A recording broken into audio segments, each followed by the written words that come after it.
ఇదే బిట్టు కానీ ఆయన భాగం కింది భాగం. అప్పుడు మాకు వాన పడలేదు చక్కగా శనికి పోయింది బండి ఆగిపోయి. ఇది వర్షాకాలం ఎప్పుడు దారి ఉంటుంది. ఇది ఇక 24 గంటలు ఓపెన్ ఇది.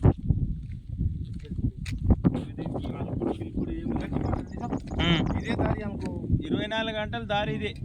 ఆయన పాలేమో కడకు కిందికి ఉన్నది. కిందికి మొత్తం ఇది ఇది ఆ కింది భాగం కింది భాగం ఇదే ఇదే రోడ్ ఆడదాకున్నది చేను దాకా కూర.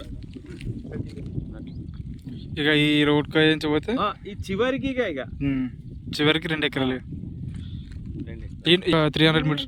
ఇది లేదు ఇగో ఈ నల్లగా ఇప్పుడు ఉన్నది లేదు నల్లగా కనబడుతున్నది చూడు ఈ నల్లది ఇది చెట్టు అదే లెవెల్ కి అటు 2 ఎకరాలు కట్ట ఇదిగో ఇది అదే నల్ల చేను పక్క